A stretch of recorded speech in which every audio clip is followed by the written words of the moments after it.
Bruce Toussaint. Et ce matin, Nikos Aliagas reçoit Cadmerade.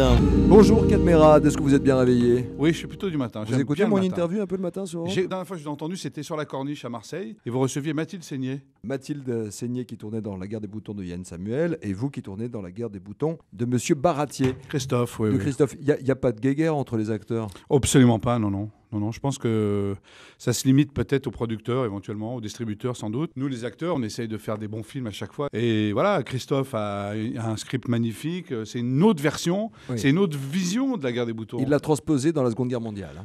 C'est une autre façon de mettre en scène ce roman. C'est une histoire intemporelle. Il y a plein de misanthropes, il y a plein de faits d'eau, il y a plein de pagnols. Pourquoi il n'y aurait pas plein de pergots? Non, mais là, j'essaye d'être positif parce que cette situation, je trouve, être embarrassante pour nous, pour tout le monde. Pour et le métier aussi. Stupide, moi. Et puis pour les gens, c'est stupide. Pour les gens qui vont confondre souvent, j'imagine les deux quand ils Alors vont moi, au cinéma, j'espère que les deux vont marcher très honnêtement, Nikos. Voilà, j'espère vraiment que les deux vont avoir du succès parce que voilà, c'est le cinéma français quand même qui est en jeu dans tout ça. Vous incarnez le père Lebrac. Oui, le père Lebrac, oui. Le père Lebrac, c'est le père du héros, du jeune héros qui est formidable, Jean Texier. Et vous êtes un père dur. Très dur. Je suis un paysan, moi, surtout. Voilà. Aux antipodes de ce que vous êtes aussi dans la vie. Je sais pas. On le dit. Ouais, non, mais c'est quand même amusant de jouer les durs parce que derrière cette rigidité, cette dureté, cette brutalité, il y a souvent beaucoup d'amour en fait. Et des failles d'émotion. Ouais. Mais c'est de l'amour. Moi, je sais que mon père était très sévère. Et aujourd'hui, quand on en parle, il nous disait vous savez, j'étais couvert de dettes, plein de problèmes, je voulais vous protéger. Il était dur avec vous? Vous aviez une revanche après à prendre dans votre vie ou Non, mais ça m'a aidé, je pense, à pas faire de conneries. Ça m'a aidé à vite choisir quelque chose auquel je tenais. Voilà, j'ai eu très tôt la vocation. Je pense que c'est grâce à mon père. Ça m'a empêché d'aller faire n'importe quoi. Quand vous sentez que les fréquentations commencent à être difficiles, pour éviter tous les problèmes, vous êtes craint. Vous devez vous faire craindre par vos enfants. C'est important pour vous la transmission. Vous avez parlé de votre père. Vous-même, vous avez joué des rôles forts, comme l'Italien, les Racines. Oui, c'est marrant, oui. Quel genre d'enfance vous avez eu? Je vous dis, entre une grande sévérité et en même temps une grande liberté, j'ai pu faire tout ce que je voulais, alors qu'on n'avait pas vraiment les moyens. Et vous-même, vous aviez deux racines, deux identités, à la fois berrichon et en même temps des racines en Algérie. Bien sûr. C'était facile pour vous de vous construire et trouver votre place dans la société française? Pas évident au début. C'était toujours l'impression finalement que d'avoir des racines étrangères était un handicap en France, alors que pas du tout, justement. Et moi, je me suis caché. J'ai pris un autre nom quand j'étais jeune. Ouais. C'était François Cadour. François Cadour, ouais. Bonjour François Cadour. Voilà. Bonjour Jean-Michel Aliagas. Oui, j'ai gardé le mien aussi. Oui, non, mais c'est ça, voilà. Mais à quel moment on assume? À quel moment on se dit maintenant, voilà, je suis qui je suis et j'avance comme je suis et comme je peux surtout. Mais quand on commence à être reconnu, quoi. Voilà, reconnu pour son travail. Je pense que tous les Français, qu'ils soient d'origine ou pas, veulent simplement vivre dans leur pays, comme tout le monde. Et c'est ça qu'on... Avec leur spécificité, tout en aimant leur pays. Et c'est ça qu'on nous empêche finalement de faire avec tout ce qu'on nous envoie comme image tout le temps.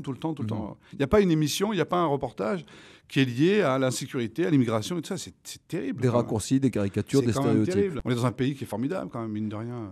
On devrait y arriver à un moment donné. Cadmerade, est-ce qu'à un moment, comme tous ceux qui ont manqué jeunes, vous avez peur parfois de vous retrouver dans le manque, dans l'échec? Est-ce que ça fait partie de parce que maintenant j'ai beaucoup de choses. Donc... Quand on passe d'un extrême à l'autre, mais... est-ce que parfois on a encore les vieux fantômes qui reviennent? Oui, mais vous savez, j'ai toujours mon père qui me dit tout le temps, de toute façon, tu as toujours ta chambre à la maison. Ah, il dit ça, papa? Oui, toujours. Oui. Et donc, il continue d'avoir peur pour moi, mon père. C'est marrant, hein. Est-ce que vous avez peur, vous, pour vos enfants? Pas pour l'instant, mais parfois, j'y pense quand même. J'essaie de pas trop les mettre dans un monde de bisounours et leur faire comprendre qu'il y a des méchants dans la vie. Après, il est où, votre César, Cadmerade? Là, en ce moment, où je sais même pas où je l'ai mis. Non, en fait, j'en attends un autre parce que là, il commence à me faire la gueule, quoi. Quand vous regardez bien, les Césars ont des petits yeux. Ça se voit pas bien comme ça, mais et vous savez, il me regarde avec ses petits yeux. J'ai presque des larmes qui coulent du César. C'est comme un âne, vous voyez? Non, je ne vois pas. Si vous avez un âne, s'il est tout seul, il s'ennuie et franchement, il faut trouver une ânesse. Donc, je vais trouver une ânesse à mon César. Ou un âne. Il me faut un César ou un Oscar, n'importe quoi. Quel est votre film préféré? Le rôle dont vous êtes le plus fier, Cadmerade? Ça, c'est difficile, Nikos. Jean-Pierre. Appelez-moi comme vous voulez.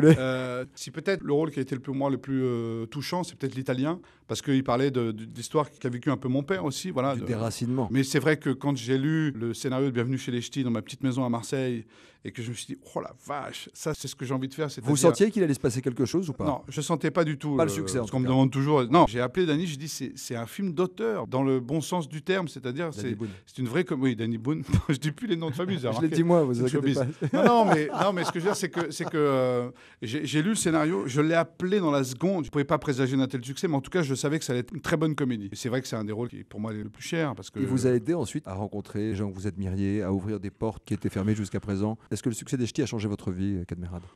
D'une certaine façon, oui, puisque finalement, je pense que maintenant tout le monde me connaît. Oui. Non, mais c'est vrai. Vous vivez bien avec ça, avec la célébrité? Oui, ça va, ça va. Ça vous a ouvert des portes. Est-ce que vous avez rencontré des acteurs, des gens du métier, des Américains ou des Français dont vous rêviez de faire la connaissance? C'est vrai parce qu'aux États-Unis, le Bienvenue chez les Ch'tis a fait un écho extraordinaire parce que tout le monde avait entendu parler du succès. Donc c'est vrai que c'est assez agréable quand vous arrivez dans un bureau où il a été produit les plus grands films américains, où on vous parle comme un acteur, comme quelqu'un qu'on connaît. C'est agréable, vous voyez ce que je veux dire. Il n'y a pas une rencontre extraordinaire? Mais il y a tous les jours des rencontres extraordinaires. Il n'y a pas très longtemps, j'ai rencontré Polanski. Roman. Il est venu me féliciter. Ça m'a fait super plaisir. Voilà. Mais vraiment, vraiment. Satisfaction de faire aussi ce métier Oui. quand on est reconnu par ses pairs. Oui, parce que ça va vite, on travaille, on n'a pas de recul sur ce qu'on fait tout le temps, vraiment, surtout quand on travaille comme moi. C'est vrai que vous en faites du cinéma. Oui, mais j'adore ça. On m'a toujours tellement rabâché que je travaillais pas quand j'étais jeune, à l'école et partout, que j'étais vraiment à moins que rien. Cadmerade, quelle est la dernière fois que vous avez pleuré? Oh là là, j'aurais dû préparer ça parce que je pleure de plus en plus, évidemment, avec l'âge, on finit par se craquer. Vous êtes de plus en plus ému? Oui, bah oui. Vous avez les larmes aux yeux? Mon fils m'émeut beaucoup, donc peut-être avec lui, sur une attitude qu'il a faite, quelque chose, une progression dans quelque chose que, bon, voilà, il est petit, donc...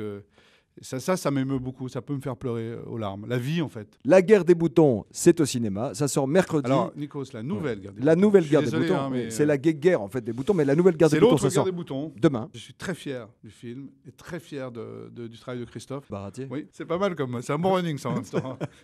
T'es avec qui? J'étais avec Nikos. Nikos qui? Non, ceci dit là, c'est facile. Il y en a pas d'autres. Non, mais j'étais ami avec Christophe quand il m'a offert le rôle de Chabert dans Les Choristes. Ça a changé beaucoup de choses pour moi, ce film. Ensuite, il y a eu Faubourg 36, qui a été pour moi un rôle extraordinaire, où je chantais, je dansais, et c'était un grand moment. Et là, à nouveau, une autre aventure avec lui. La nouvelle guerre des boutons. Et je trouve que c'est un grand metteur en scène, quand il sait faire les grands films populaires classiques. Je crois que j'ai fait la plus belle promo de l'année, non?